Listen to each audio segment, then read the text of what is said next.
Okay. I think that's good enough for now. We'll get started. If other people trickle in, then great.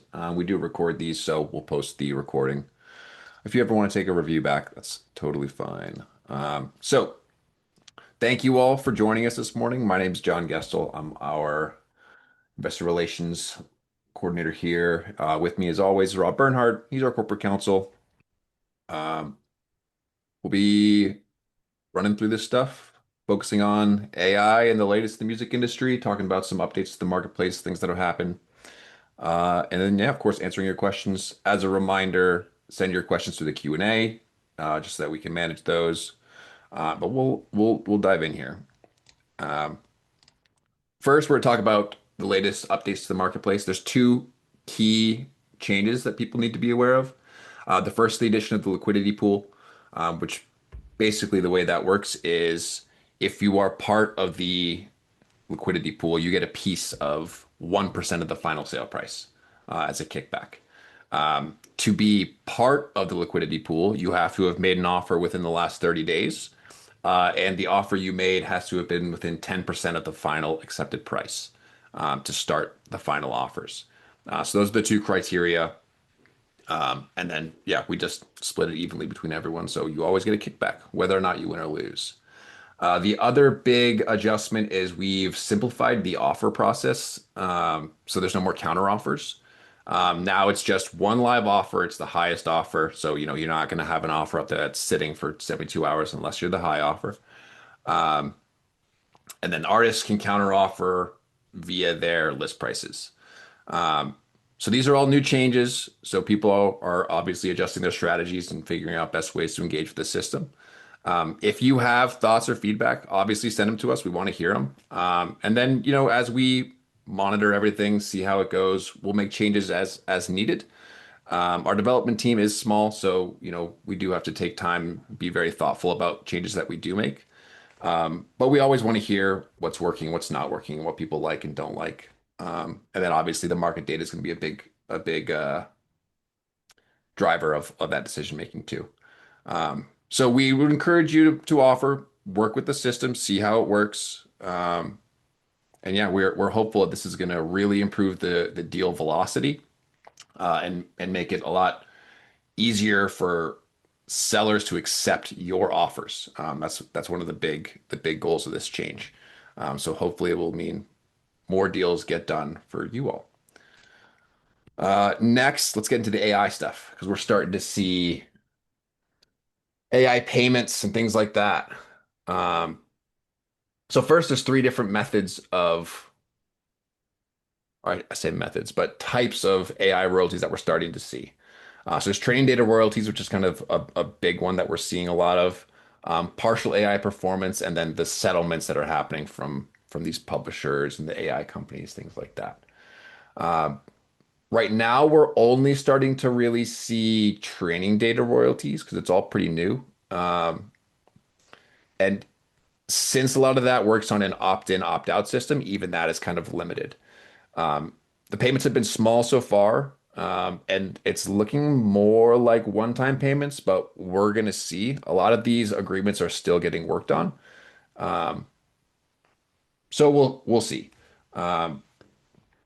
But these are kind of the main things to keep an eye out for, and these will obviously come from different royalty payors too. Like the performance royalties are obviously going to come from PROs, and a lot of that is all specifically partial, meaning not direct or full AI generated music. But if someone used, say, an AI tool to help generate their song, that would not qualify. Just a little bit of history for those of you who might not be totally keeping up with it. This is just kind of the recent big items that have happened in the AI space between publishers and PROs and the AI systems that are in play. The biggest one to note is what's happening with GEMA, which is the German performance rights organization. They are getting rulings in their favor against Suno and Udio, which are two of the biggest AI generative music companies that are out there. A lot of the litigation that's happening is between Suno and Udio and publishers. But just recently, the Munich Regional Court ruled in favor of Gemma for their copyright infringement argument for the AI training models. So they're kind of setting a precedent for this stuff, at least in the EU. We'll see how that expands to other markets, other regions, stuff like that. Um, but it's starting to materialize. The next big one's in June, and likely it will rule in favor of Gemma again. But we'll see how all that goes. Other important things here: settlements happening between major publishers and Udio and Suno. Not all of them have agreed yet, but some have. And then Stim also being the progenitors of the AI training model licensing, because they're the first ones to kind of create the whole opt-in training data contract for creators. Um, so we'll see if other PROs adopt that method. They likely will do something similar just so that they aren't leaving revenue behind. Um, it's all early days, so we'll see how it goes. This is kind of just a breakdown of the same thing I was just talking about. So for those of you who don't know, there's a major difference between Suno and Udio and kind of how they provide AI generated music. It's really a difference between the walled garden approach versus not. Walled garden meaning it's a closed space, um, where you can't take things out. So in Udio, you can create AI generated music within their platform, but you can't download it. Whereas Suno, it becomes downloadable, and that's kind of where the infringement becomes meaningful because that downloadable music is commercializable, for lack of a better word. Um, so negotiations are ongoing. Just a couple of publishers have reached agreements with these companies. But yeah, story goes on.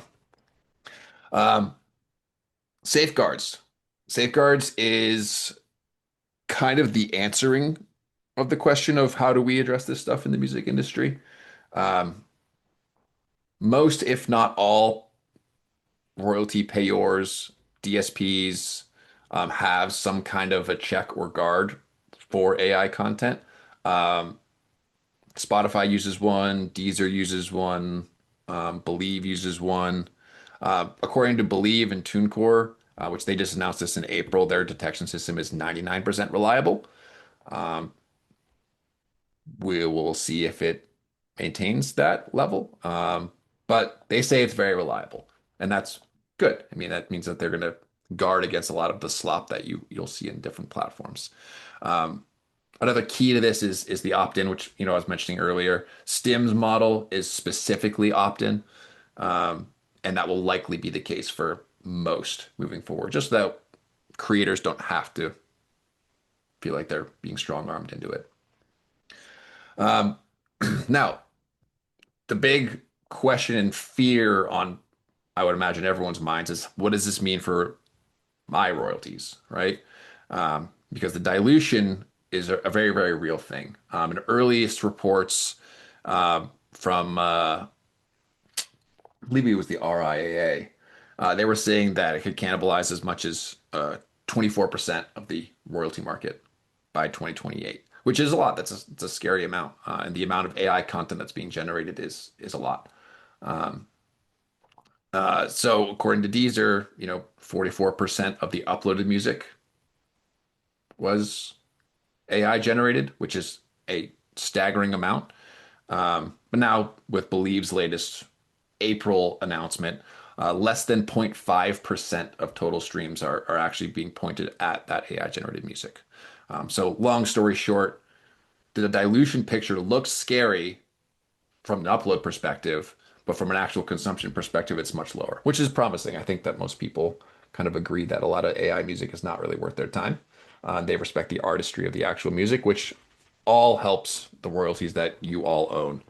Um, Again, things that we'll keep monitoring, assuming these AI detection systems are as robust as they say they are, it should help safeguard a lot of that. And then, just people actually pursuing real music is also helping a lot. That consumption number is very promising. And that's kind of the long and short of the AI picture. We also have a bunch of submitted questions that we'll be going through, and obviously, you guys can post stuff. Um, so we'll go through these submitted questions. This is not a ton, but we'll get through them. And I see there's a couple submitted questions already that we'll look at too. Yeah, Uh, John, you want me to get started on the Q&A stuff real quick? sure, yeah, We go got a for it. couple. Yeah, so we had someone write in about a catalog that they own that they'd be looking to get funding on. So this call really isn't the appropriate spot for that.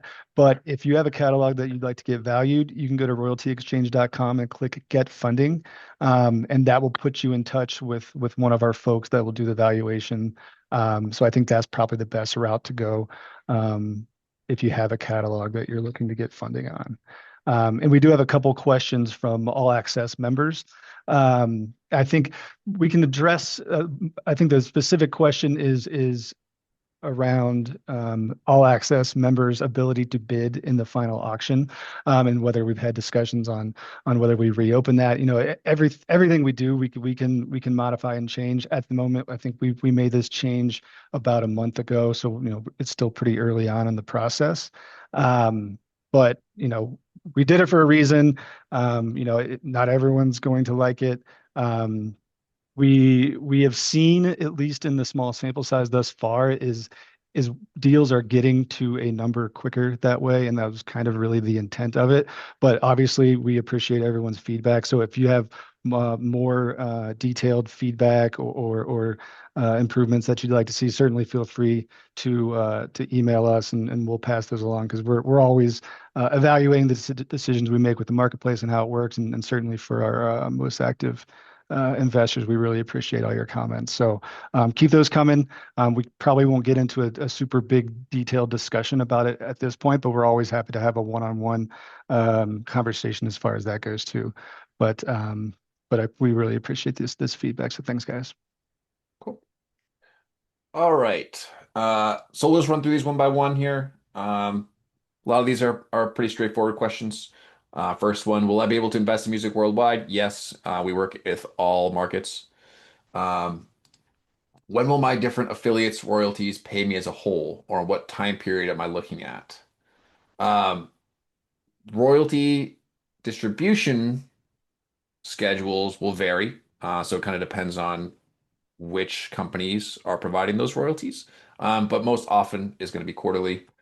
Um, how can I buy multiple catalogs? Just make offers to buy them. Pretty straightforward. What is the expected ROI? We are not financial advisors. All investments carry risk. Your experience may differ from others. Right now, our site-wide returns average on an annualized yield is around 12%, depending on what you buy, the price you pay, how it performs, etc. No guarantees, obviously. Um, how does the world of music earnings work? Um, that's a broad question. To answer that, I'd say read our Ultimate Guide to Buying Royalties. That's going to be your best resource. It's going to get into the larger ecosystem of music. Um, in short, people listen to music, it generates a royalty that flows through various collection companies that pays out to then rights holders, i.e., royalty investors. Um, any advice for first-time investors? Um, be thorough in your analysis, uh, and make sure you understand what you're buying and how the royalties work. That is my advice. It's very easy to get caught up in earnings are growing and miss certain red flags like short form media or a placement in a commercial versus in a TV show or whatever may be the case. Um, so watch out for things like that and make sure you understand what's in the earnings. And again, our ultimate guide can help a lot with that. So read that; it will help inform how to look at stuff and how to read data files and really understand what you're getting. Yeah, John, just for convenience, I'm going to Slack you or I'm going to send a message, the link to the Ultimate Guide, because I think that does answer a lot of, if you're asking a lot of introductory questions, how do we get started? You obviously just want to familiarize yourself with the way music royalties works. That's probably the really the first thing you want to learn. And there's a ton of great content out there everywhere. We're pretty pleased with how the Ultimate Guide turned out. So I think that's certainly a good place to start. But there's tons of resources there. And like we always talk about, the royalty exchange marketplace is an open public marketplace. So you can see what's going on every deal that happens in the platform. So once you kind of get an idea of how the music royalty landscape works, then you can kind of just watch. I think that's a really good way to kind of get the hang of how the marketplace operates. And we're always here to answer questions like that. But certainly the very first thing that if someone asks, like, how do I get started, is learn as much as you possibly can, and read, and then ask questions to fill in your knowledge gap. And then we're always here to answer questions as well. And then submitted one here. Any timetable on fixing buyer dashboard to show accurate info with respect to return of principal versus total return versus annual yield? I don't have a timeline yet, but I've flagged it a couple times with tech to get updated. So we're working on it. Stay tuned. Hopefully I'll have something for you soon. But nothing on a firm timetable yet, but actively being looked at. All right, moving swiftly on here. Am I able to filter listings, specifically only life of rights a certain dollar amount? Yes, you can. For those of you who are unfamiliar, when you're looking at the marketplace as a whole, the left-hand side is going to have a whole bunch of filters that you can use that are specifically going to be about rights and dollar values surrounding listings. So take advantage of that. Once I complete a transaction to purchase a catalog on your site, what happens then? Does Royalty Exchange then go and reach out? I assume it says reach out to everything. Yeah, we handle everything. Um, we take care of the assignments. We take care of the royalty collections and payouts. We do everything for you. All you got to do is sign the contracts, make payment. Um, yeah, and that's pretty much it. We'll take care of the rest. Um, what is a quick litmus test to see if a royalty investment will return its principal within 4 years? I mean, you could just look at price you pay compared to how much it's generating on average each year. That's a simple way. It's obviously flawed, but that's a angle. Um, Again, back to my earlier recommendation of be thorough. A quick glance at last 12 months earnings compared to median sale price is a good start, but the intrinsic value of an asset is going to vary wildly depending on, what's included, what's going on with the artists, what's going on with the market. Like all of those things are going to have a factor. Um, so while, at a glance may be a helpful place to start, it is a place to start only. Uh, is there a limit on how many royalties I can purchase? Only what you can afford. What is the most common mistake you see new royalty investors make? Um, hmm, Most common mistake. I think the most common mistake is people undervaluing stuff. And by that I mean they offer conservatively to a fault and end up missing opportunities. Um,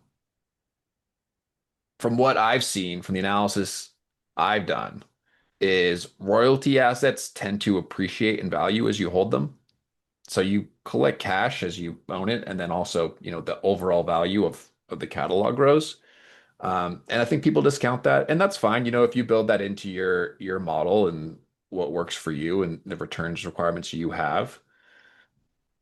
Um, but I would say that owning the asset is more valuable than, 1 or 2 points on net return, just because your appreciation can be so material. And obviously it depends on the asset, right? Um, but that kind of hesitation, I've seen a lot of people miss catalogs that they really wanted um, because they stay too conservative. So that's what I would say is the most common mistake. it's not even really a mistake. It's more of just kind of like a learning a growth pain in the market. Rob, I don't know if you have anything that you've seen, but No, I think that covers it. okay. Please discuss the rigor of your diligence. Rob, you want to talk about due diligence stuff?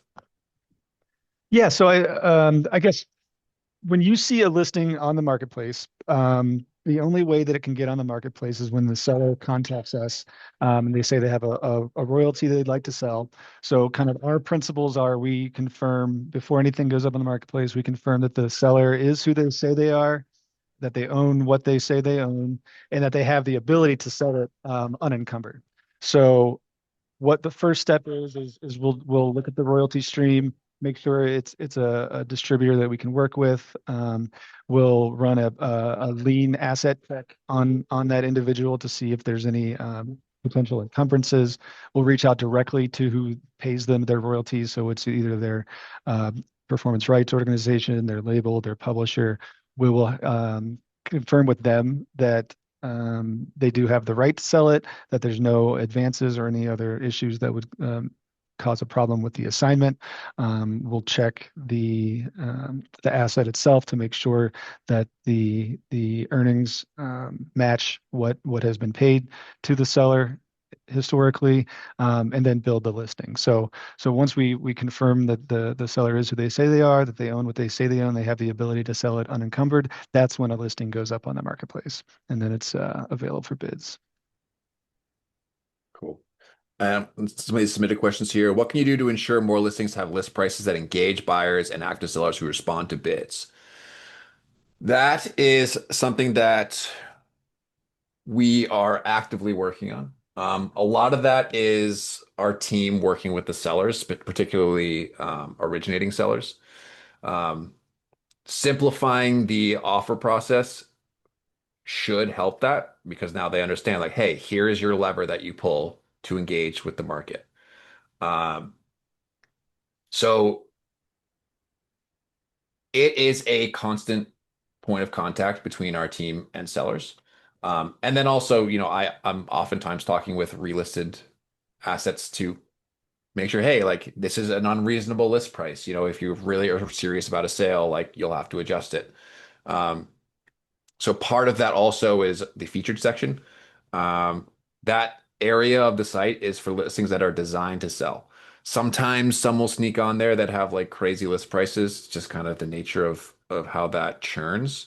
And we only have so much control we have over the sellers and what they're going to do. Sometimes we come across unreasonable sellers and they do crazy stuff. So it's going to be likely a persistent issue. Um, but it is obviously something that's top of mind because, if someone's unwilling, then it just hurts the whole market. Um, so yeah, that's a common discussion point, and the quick answer is educating on how the market works, and making sure that we aren't working with really unreasonable people. But Yeah, it, and it another piece of feedback along that lines is we also got submitted potentially maybe having, if you don't put a list price, you're not in the featured section, something like that. yeah, Things that we've talked about for sure. that's actually a prerequisite for resales to get in the featured section is they need to have a list price. And then from there, we obviously discuss about, hey, this is unreasonable. Um, how long does it typically take to resale for a resale listing to close? Curious to know if I purchase a catalog, how liquid it really is. That's kind of up to you. Think of it like selling a house, right? You can list your house on Zillow and have like a crazy asking price, but you're probably not going to get the offers you want for the house, and it's going to be harder to close. Whereas, if you sell within market ranges, you're probably going to get offers within that range. So a little bit, it's up to you. Um, but the more favorable you price your asset, the quicker it's going to sell. Okay, let's knock a couple of those out. Let's go back to these. I am from Africa, precisely Kenya. How possible can it be for me to access all the royalty trading requirements? Yeah, you can bid. You just got to get your account approved. It's a quick verification process. Fill out a form, pass the clearances, and then you're good to go. It's pretty straightforward. Does it help to have a PRO publisher as an investor? You don't need it because we handle everything. It's you just don't need it. Um, has there been any new slash recent AI usage case law created? Just the stuff that we've really flagged ongoing. The biggest one is what's going on in the EU with Gema and um, Suno and Udio. Those are the biggest ones that you'll want to look at if you really want to go down that rabbit hole. Um, yeah, that's where you should start. Which is the best watch to start invest in music catalogs? Uh, if you're saying what's the best video to watch, um, one of these webinars are helpful. We've got a bunch of videos on our YouTube if you wanted to go through that stuff. Um, so yeah, it's probably the best place to start. Um, how do you capitalize from investing in royalties for sync deals and advance payments? So royalties on Royalty Exchange are passive, so you do not have a controlling interest in the IP, but you do benefit from sync deals should they materialize. Um, Sellers sign agreements with us, so they can't really take out third-party advances. So that would be considered an encumbrance that we would have to clear before anything goes live. Um, but syncs, if you're buying a publishing catalog that includes syncs and a placement is made, you would get a portion of that fee as part of your rights included. If it wasn't included, you would still probably benefit just because that sync is going to generate royalties for the underlying content. Um, so that's really how you capitalize just from owning those those rights. Um, could you share some best practices for earning royalties in the platform? Please provide specific artist name, album titles. That's not really something we can offer you. We're not financial advisors. Um, Best practices depends on your goals, really. Your returns parameters, your risk tolerance, all of that's going to impact what best practices will be for you. How long have you guys been in business? What would you say, Rob? 2015, Yeah, we did our first deal in March of 2016, so just over 10 2016? years. Okay. Do you now also allow listing of assets that may still have associated copyright termination rights? At least in the past, I recall the warranties and reps require that there were no potential reversions. Yeah, good question. We will, in rare occasions where that actually impacts the rights. Broadly speaking, copyright termination doesn't actually apply to royalty rights specifically. There are rare cases where we'll be working with a seller where the way they got their royalty rights is impacted by copyright termination. It's super rare, but it does come up. In those cases, we'll disclaim it on the listing. So you'll be fully aware. It'll be right in the review section saying, "Hey, this is subject to copyright termination by X date," or something like that. So we'll make it totally apparent on the listing.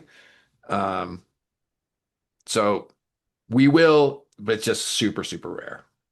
And that only comes into play when our seller is a publisher, typically, who earned the right to collect those royalties because they got a copyright assigned to them by the songwriter. So they aren't actually the creator. So in the most majority of our deals, it'll be the original songwriter. So they're not actually assigning their copyright. There's nothing that can be pulled away from either the investor or the publisher. They're just assigning their royalty rights. But if it's a seller who only has the right to collect royalties because they received the assignment of copyright, then that's when the termination will come into play. And like you said, John, um, then then we'll put that on the listing. Is there an opportunity to find more new listings for the exchange and broader types of listings?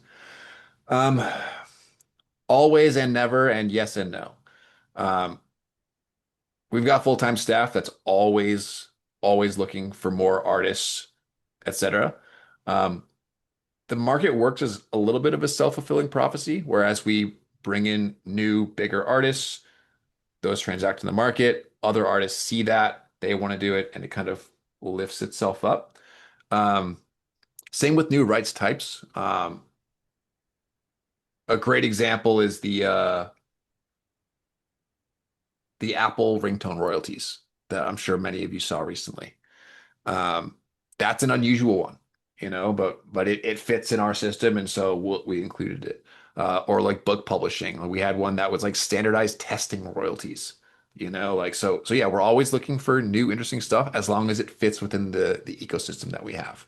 And same with artists too, which is why we can always get interesting interesting artist royalties up. So short answer is yes, and we're always looking for more.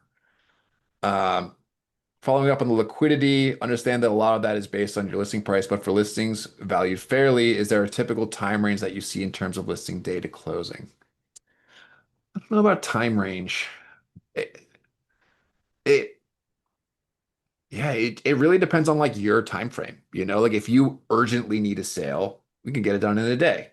If you are open to being patient, and waiting for the right price, then it could take longer. Um, Generally, I don't know, like what would you say? Do you have any idea, Rob? Any kind of rough timeline? I would say like a couple weeks. Right. If you bought something on the marketplace, it went through the full closing and you wanted to relist it instantly and you wanted to sell it instantly, yeah, it could be a week, it could be 2 weeks. It just kind of depends if you're actively seeking offers and you have a number in mind that you want to resell it for. I mean, obviously, if another statement has not come out, then I wouldn't imagine the value of the catalog will have changed all that much. So you would need to find an investor who values it more than you do, obviously. But yeah, I mean, as far as the closing process goes, since Royalty Exchange becomes the administrator of payments, if the original transaction has been fully closed and finalized, once you receive a final offer that you've accepted and then sign the purchase agreement, the buyer has 2 days to send their funds. So, it could be closed within 3 days. Yeah. And as a asset owner, there are certain mechanisms in place to help you resell if you wanted to, like getting on the featured section. If you even reached out to us, say like, hey, like I'm trying to move this, we can like help market it for you and spread it to more eyes, like so there's things we can do to help. Um, if that's something you want to do. And then does your platform include film royalty listings? Royalty Exchange came up first on an SEO about film royalties, but I couldn't find any currently listed. Yeah, we do. We do include film royalties. They're just rare.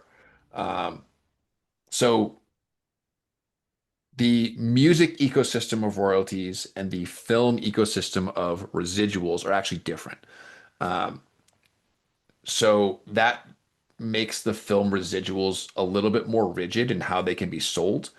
Um, because it's not like oh, we just go to one collection company and they reassign this portion of royalties. It's not quite as cut and dry. Um, Typically, the residuals are being paid by the producer or the studio or something like that, or maybe it's coming from a union like AFM SAG-AFTRA or the DGA, right? And they are not as willing to do royalty or residual assignments like ASCAP is, for example. So we'll have them when we get them. Um, but yeah, they're just less common. They're less common everywhere, really. Um, all right, back to these questions here. What term is the best investment? I think most people would agree life of rights is probably what you want. But I would say don't sleep on the limited term stuff for the fixed return stuff. Those could be great returns and a quick turnaround. Um, Depends on your goals, but life of rights is what most people are looking for.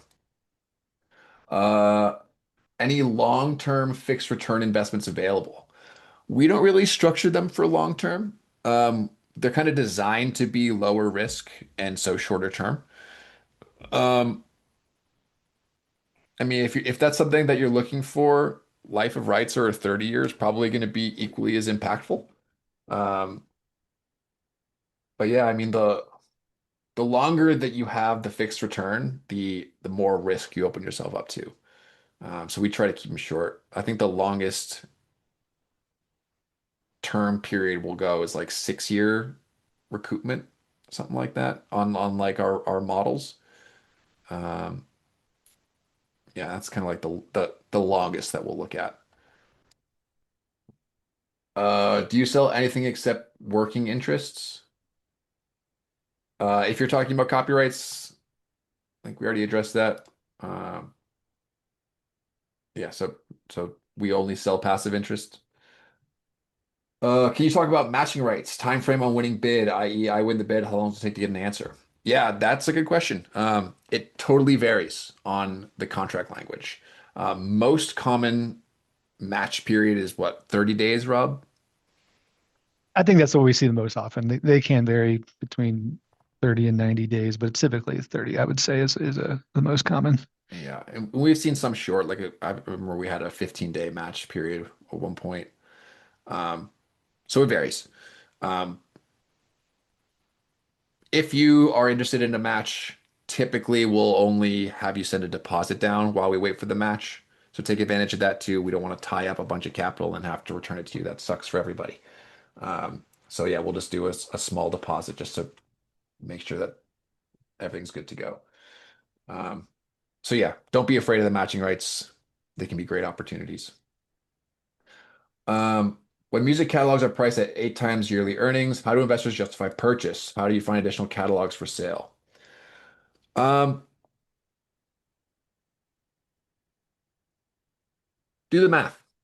An 8x really equates to like a 12% return, roughly, right? Assuming it stays consistent.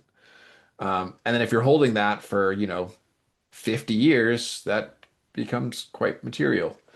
Um, Everyone has a different methodology for how they approach this stuff. I mean, I've talked to plenty of people, funds, whatever, who are happy with 6% and so are willing to pay up to, 15 times. Um, so it's really up to you and what you need. I know we say that a lot, but like all these assets are pretty unique. And every investor is unique in what they need and what their portfolio requires. Um, so 8x is really not a crazy figure, especially for like a quality life of rights asset. If you're getting it for 8x, that's considered a steal. Um, so yeah, I would say, do the math.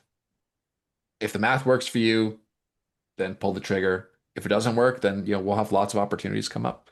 Um, Nothing wrong with being patient. What metrics are you using to gauge success of the recent bidding structure? There's a lot. It's a lot. Um, Bids made, proximity to median, overall engagement, time to sale, a lot of stuff. Thoughts on AI and typical multiple? I'm not really sure how to answer that one. Um, Thoughts on AI are at first it seemed really scary, but it's seeming to be less of an issue, which is great. Um, at the very least, it should translate to more royalty revenue streams, which should hopefully improve everyone's catalogs, but we'll have to see. It really depends on how these contracts shake out and how the opt-in ends up working. Um, so to be determined. What is the rate that new or latest investments come out? As we get them. We try to turn stuff around as quickly as we can. Stuff typically goes live at the same time every day, like around 11 a.m. Mountain. Um, and we generally get up a few a week, maybe like five a week. Kind of fluctuates depending on what's ready, what's cleared due diligence, what's in the pipe. But um, yeah, generally it's like a couple a week. Uh, what is the biggest need that Royalty Exchange sees in its supply of sales, genre, dollar age? Just more catalogs, generally. Everyone wants to see more. Everyone wants to buy more. So the more we can get, the more we can put up, the more people can look at stuff and consider. So just volume more. Um, how can I sell my loser of artwork? It is down 50% or more. We don't really work with physical.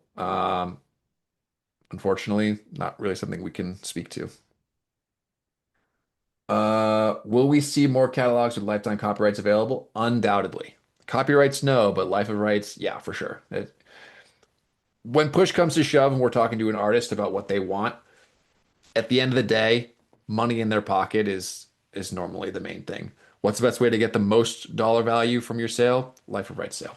So those conversations generally translate to more life of rights listings.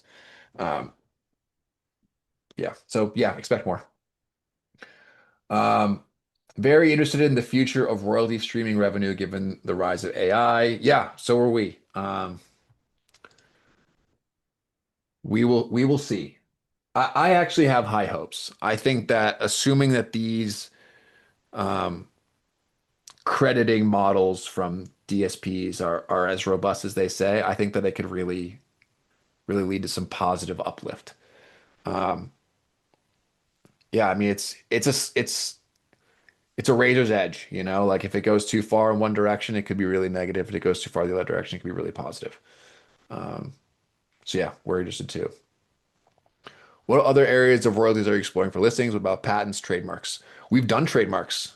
Yeah. Patents are tough. We get a lot of inquiries about medical patents, which we have not done, but we have looked at some interesting other patents. One that comes to mind was this lady had a patent for it was like grocery cart seat belts for kids, and she was getting a royalty on that design. And we were looking at that one pretty closely for a while. That must have been what, like, I don't know if you remember that one, Rob. That must have been like 7 years ago now when we were looking at that one.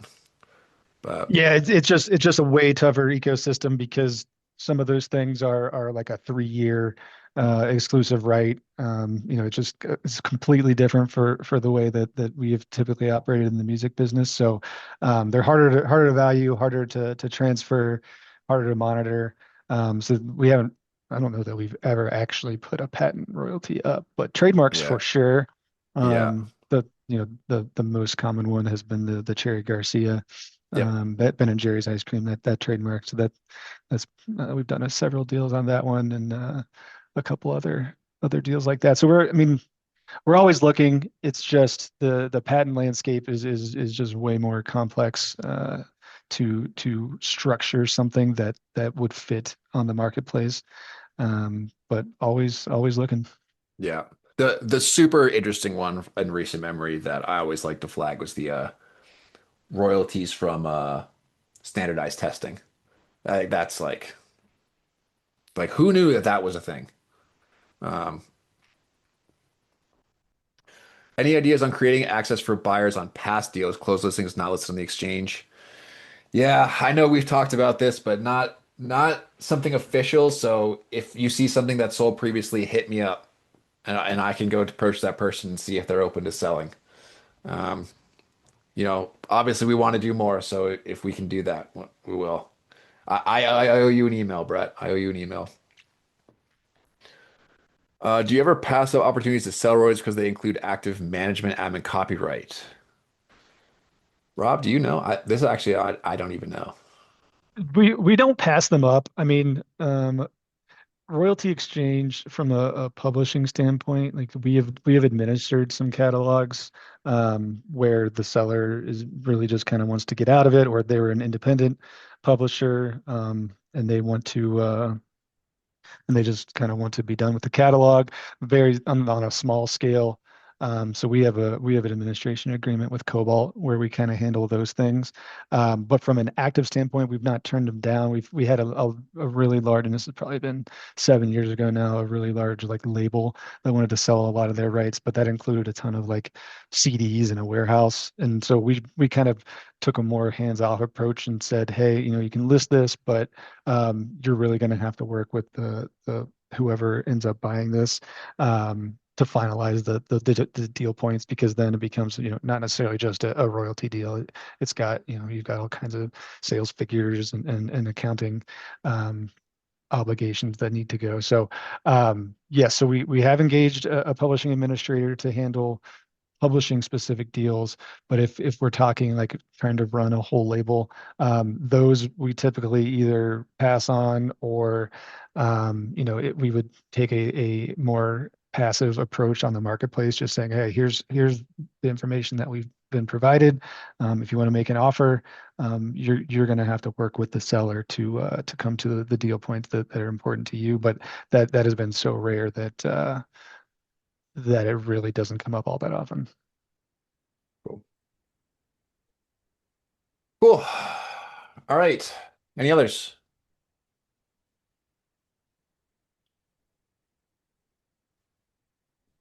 Last call for questions before we wrap up here.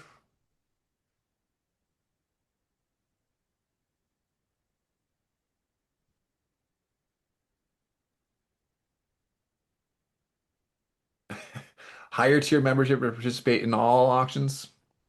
Maybe. That's an idea. That's an Maybe. idea. Hey, we seriously love all the feedback from all access investors. Like obviously you guys are, the most active on the marketplace. So anytime you have feedback, we always appreciate it and we'll take it into consideration and certainly hit us up all the time. Hey, if there's a number that makes sense to you, we'll consider it. Yeah. Like, look, we are talking every day about this stuff. It's like it is our prime focus. Um, so yeah, super helpful for us. So cool. All right. With that, I'm going to call this session concluded. Thank you all for your engagement and attentiveness. Like, again, cannot stress enough how helpful it is for us. Without feedback, like we can't create the best market possible. So always send it, always helpful. If you need anything from us, you know how to reach us. Um, I have been John Gestel, your investor relations coordinator here. This has been Rob Bernhard, our corporate counsel. Thank you all, and we will talk with you next quarter. Have a good Thanks, rest of your everybody. day. See you, everyone.